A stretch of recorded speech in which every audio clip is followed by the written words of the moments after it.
Olá, galera! Mais uma vez juntos, vamos seguindo nas nossas aulas. Hoje vamos falar sobre cultura de massa. Pessoal, a primeira coisa que eu quero que vocês se liguem é que cultura, na realidade, é algo que está intrinsecamente ligado a nós, seres humanos. Só nós somos produtores de cultura. Por quê?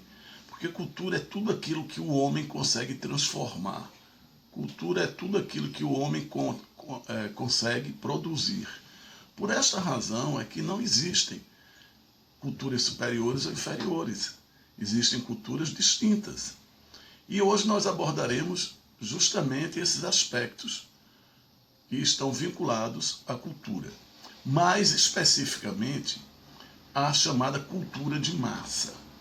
Vejam, nas aulas passadas nós trabalhamos já aspectos da cultura. Hoje nós iremos nos aprofundar especificamente em relação à cultura de massa. Essa cultura de massa, pessoal, ela está vinculada diretamente a todo o processo que nós tivemos de avanços tecnológicos a partir exatamente do século XIX. Então, esse processo tecnológico que vem se desenvolvendo desde o século XIX transformou, pessoal, completamente os modos de vida da população e nas formas como produzimos e consumimos bens culturais. Então é nessa perspectiva que nós vamos ver a cultura de massa surgir. Então nós podíamos dizer que o surgimento e propagação dos meios de comunicação de massa, advindo principalmente a partir do surgimento do rádio, depois da televisão, depois da própria mídia em si, isso trouxe, evidentemente, o surgimento de grandes produtos que nós podemos chamar de ruptura. Eles romperam com uma relação anterior e justamente as indústrias então começaram a produzir muito e produzirem estas rupturas. Porque a forma de cultura anterior, principalmente por conta do alastramento daquilo que era produzido para ser consumido. Então, com os avanços tecnológicos, nós vamos ter, portanto, grandes avanços na perspectiva do consumo. Então, galera, vejam bem, o que é que a gente primeiro tem que dizer? Que cultura de massa, se liguem nisso, é o termo empregado que vai significar, pessoal, o processo de produção, se liguem, produção de bens de consumo. Isso das mais variadas estruturas ou dos mais variados tipos. E que isto deve alcançar, gente, isso é importante, o maior número possível de consumidores. Então vejam que a cultura de massa, aquilo que a sociedade produz nesse sentido, ela tem fins exclusivamente lucrativos e comerciais. Portanto, cultura de massa, ela se refere, ela se insere, galera, dentro daquilo que nós podemos chamar de mercantilização da cultura. Ou seja, a cultura de massas, ela é parte indissociável da indústria cultural, que consequentemente é um apêndice do capitalismo. Então minha galera, esse processo se dá, esse processo de consumo de massa, ele se dá a partir da inserção, de se colocar produtos, ideias, conceitos, que dentro do âmbito da absorção da sociedade, vai gerar a busca por estes produtos. E aí nós poderíamos dizer que elementos deste modelo de cultura podem estar ligados à música, e nós vemos, por exemplo, a indústria fonográfica como vende os enlatados, não é verdade? Hoje nós temos uma música atrás da outra, que daqui a 2 meses, 3 meses, você já não mais sabe nem que ela tocou. Ela foi de um hit passado, digamos, aquela estourada para aquele momento e depois desaparece completamente. Por quê? Porque o que gera é o consumo. Lembre-se daquela Jennifer, por exemplo, de GD, do Gabriel Diniz. Estourou, mas ficou ali.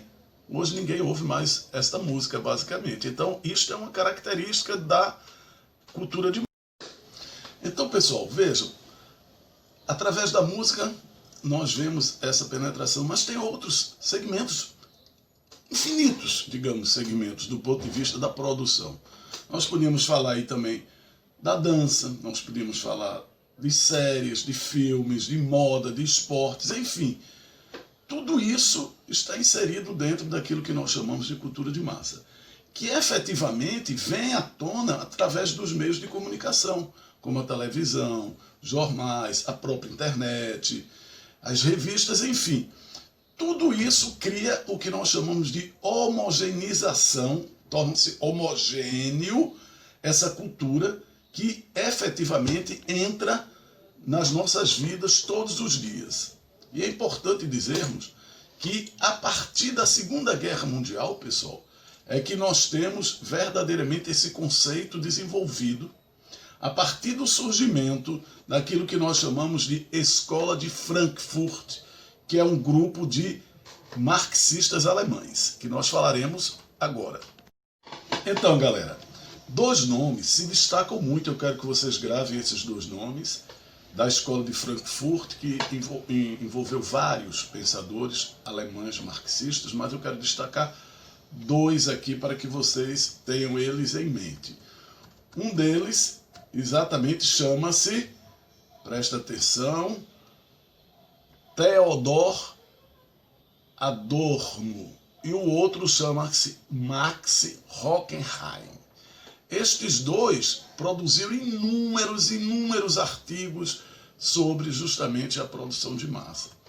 E eles vão dizer claramente que esta cultura de massa ela se propaga homogeneizando a população, ou seja, não diferenciando indivíduos. É como se todos os indivíduos fossem consumidores com um potencial e, consequentemente, todos fossem transformados em consumidores. Daí porque ele vai chamar de homogeneização justamente do processo de consumo cultural que está ligado intrinsecamente ao capitalismo. Perfeito?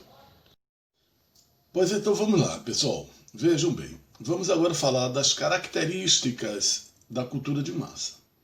Lembrando a cada um de vocês que a cultura de massa, evidentemente, ela tem o papel de inserir-se dentro do sistema capitalista para gerar lucro. Então, esta é a intenção básica da cultura de massas, que está extremamente aliada ou inserida dentro de um contexto de avanços tecnológicos significativos.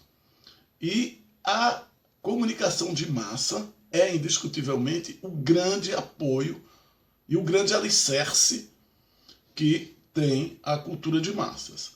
Então vejam, uma das características importantes é a homogeneização da população.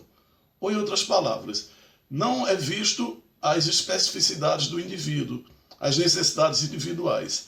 É colocado aquele indivíduo dentro de um processo em que ele insere-se como os demais para consumirem e, consequentemente, transformarem-se em potenciais consumidores que gerarão lucros. Pois bem, pessoal, então vejam, existe um dos integrantes da Escola de Frankfurt, Walter Benjamin, um dos grandes pensadores também, que traz uma coisa bem interessante, quando ele diz que, mesmo com todos esses problemas que a indústria cultural ou a cultura de massa traz, mas ele diz que isto proporcionou a que houvesse um acesso mais amplo das camadas menos privilegiadas ao consumo. Isso indiscutivelmente é verdade. Mas a troco de quê? A troco de uma profunda alienação. Ou seja, as pessoas são induzidas a consumirem e efetivamente elas não fazem, digamos assim, o filtro necessário e muitas vezes deixam de ter coisas essenciais para poder ter coisas supérfluas, evidentemente para poderem, entre aspas, situarem-se dentro do modelo que a sociedade quer e acha que é pertinente. Entenderam? Uma outra característica, pessoal, que é fundamental, é que os produtos, em função, né, das redes sociais hoje, que faz com que todos nós enxerguemos os produtos, e a facilidade dos transportes, aéreo, ferroviário, né, enfim, todos os transportes rodoviários, eles contribuem para que os produtos cheguem e transitem entre qualquer parte do mundo. Tanto é que os produtos chineses entram com muita facilidade no Brasil e no mundo. Então, isto é uma outra característica, tá certo, da indústria cultural. Os produtos terem grandes e longos alcances. Outra característica são justamente as vendas e o consumo. Eles têm objetivos já fundamentados. Ou seja, eles já sabem para onde eles querem vender, eles já sabem para que mercado eles vão oferecer aqueles produtos. E uma outra característica é a alienação dos indivíduos, né? Uma vez que eles são atraídos para, evidentemente, consumirem. Beleza? Então, gente, bom estudo. Na próxima aula nós falaremos ainda mais sobre cultura, ok? Valeu!